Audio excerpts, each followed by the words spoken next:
Hello friends, good afternoon सर्वांना. तर मी श्वेता माझ्या यूट्यूब चॅनलमध्ये करते तुमचं खूप सारं स्वागत. तर कसे आहात तुम्ही? आशा करते की खूप छान असणार आणि तुमचा आजचा दिवससुद्धा खूप छान जावो. तर आता वाजलेले आहे दुपारचे 1 आणि स्वराची आज अर्धीच शाळा होती, तर ती स्कूलवरून सकाळीच आलेली आहे 10 वाजता. तर आमचं सकाळी नाश्ता वगैरे झालेला आहे आणि माझी सकाळची सगळी कामंसुद्धा उरकलेले आहेत. तर इथं आमचं शौर्य बघा काय करतो. काय करतो? घर बनवतोय. कोणतं घर बनवतो? कोणाला बनवतो घर? मला नाही बनवत, तुला घर बनवतो मी.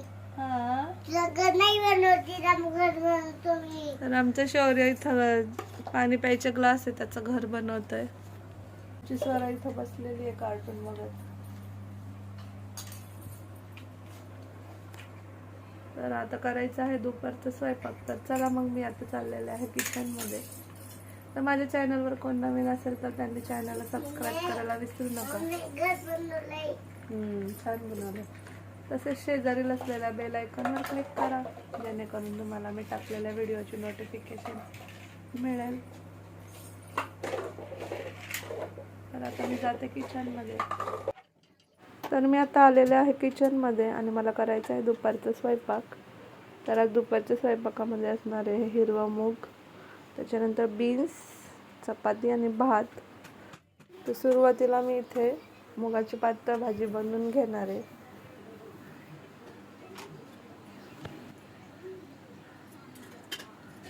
तर मी डायरेक्टली कुकरलाच वरण किंवा अशा पातळ भाज्या डायरेक्टली करते. तर मी कमी वेळात कसं स्वयंपाक करते ते तुम्हाला आजच्या व्हिडिओमध्ये पाहायला मिळेल. तर इथे सुरुवातीला मी मुगाची पातळ भाजी करून घेते. तर कुकर गरम होईपर्यंत लसूण वगैरे सोलून झालं आहे. त्याच्यानंतर टोमॅटो चिरते.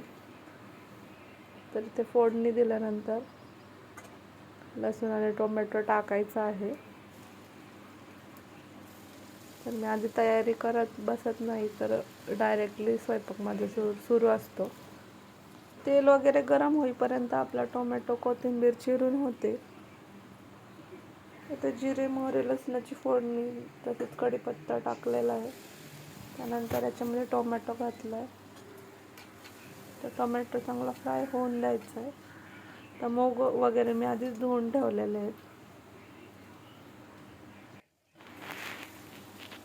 तर असं डायरेक्टली केल्यामुळं डबल फोडणी पण द्यावी लागत नाही आणि वेळ पण वाचतो. आणि डायरेक्टली कुकरला केलेल्या भाज्या छानच लागतात. आता याच्यामध्ये मीठ घालायचं आहे. तर सकाळीच मी मिठाची बरणी घासून ठेवली आहे. जे डबे रिकामे होईल ते मी लगेच घासून ठेवते. तर इथं मीठ वगैरे घालून झालेलं आहे. आता फक्त याच्यामध्ये पाणी घालून मला 6 ते 7 शिट्ट्या द्यायच्या आहेत. तर हे मूग भिजवलेलं नसल्यामुळे त्याला शिजायला थोड्या जास्त शिट्ट्या लागतात. त्यानंतर मी घेणार आहे पीठ मळून. तर पीठ अगोदर मळल्यामुळं ते चांगलं मुरतं आणि चपात्या पण आपल्या चांगल्या सॉफ्ट होतात.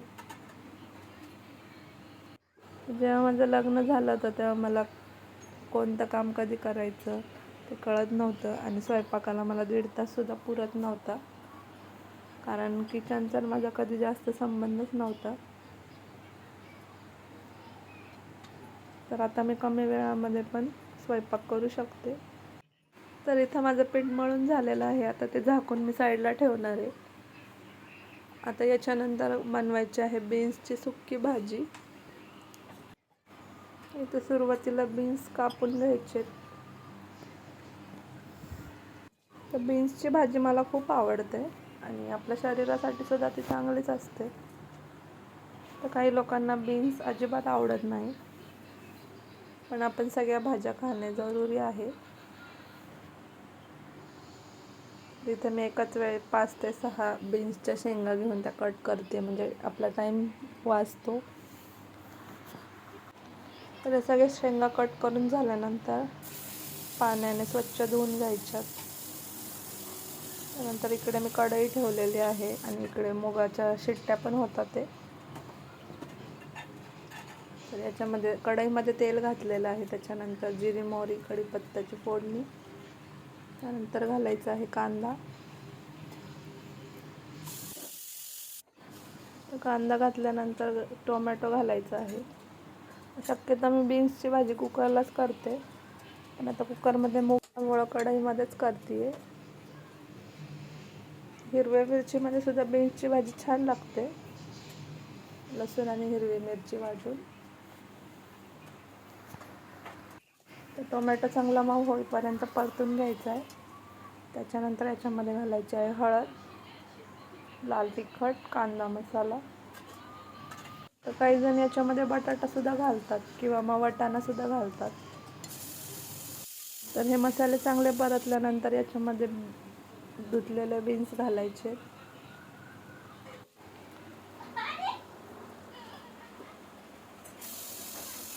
त्यानंतर हे चांगलं परतून घ्यायचं आणि आता याच्यामध्ये घालायचं आहे चवीपुरतं मीठ आणि शेवटी घालायची आहे चिरलेली कोथिंबीर. तर मला सुक्या भाज्यांमध्ये कोथिंबीर खूप आवडते. तर हे व्यवस्थित मिक्स करून घ्यायचे आणि वाफेवर शिजू द्यायचे.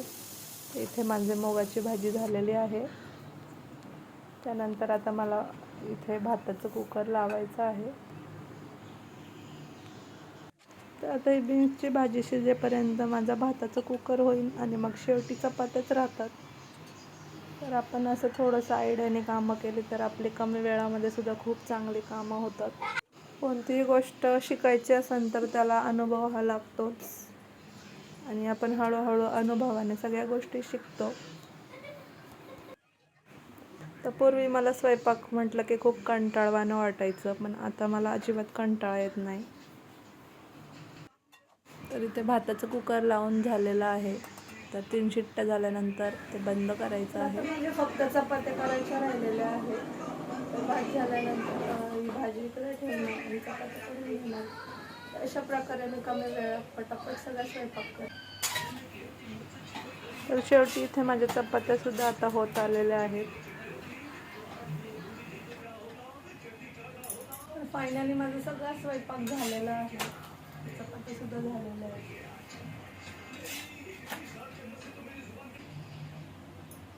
आता आम्ही सगळे करणार आहे जेवण. माझी बीन्सची भाजी झालेली आहे. त्याच्यानंतर हिरव्या मुगाची पातळ भाजी पण झालेली आहे. इथे आहेत चपात्या आणि गरमागरम भात.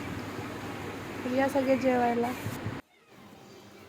तर आज कांदे बटाटे आणलेले आहेत, तर ते इथे व्यवस्थित लावून घ्यायचे. तर माझं जेवण वगैरे झालेलं आहे. तर आता सध्या बटाटे खूप चांगले येतात ते. तर इथे मी 5 किलो बटाटे घेतलेले आहेत आणि ते आता व्यवस्थित ठेवते. तर भाज्या ह्या जागच्या जागी गेल्या तर आपल्या घरातला पसारा कमी दिसतो. तर आता सध्या कांदा, बटाटे, टमाटे याचे रेट कमी झाले. ते पालेभाज्या थोड्याशा महाग आहेत. तर आता उन्हाळा चालू झाल्यामुळं गॅस पुढे स्वयंपाक केल्यानंतर खूप गरम होतं. तर शौर्याला सुद्धा ही कामं करायला आवडतात. कांदे बटाटे आणल्यानंतर त्याची मध्ये मध्ये लुडबुड असते, पण आता तो झोपलेला आहे त्याच्यामुळे तो मध्ये मध्ये आलेला नाही आहे. त्यानंतर इथे मी कांदे भरून ठेवते. तर नीटनेटकेपणाची सवय आपल्याला असली की आपला वेळ वाचतो आणि आपली धावपळसुद्धा होत नाही.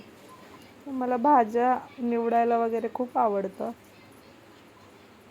भाज्या अशा कोणत्याही जरी आणल्या तरी मी त्या लगेच नीट करून ठेवून देत असते.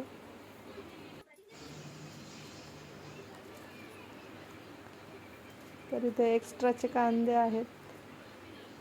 कांदेसुद्धा मी 5 किलो घेतले होते आणि पहिले पण कांदे 1 किलो होते.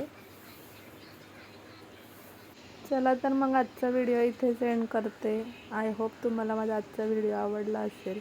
तर व्हिडिओ आवडल्यास लाईक, शेअर आणि सबस्क्राईब करायला विसरू नका. चला तर भेटू उद्याच्या व्हिडिओमध्ये.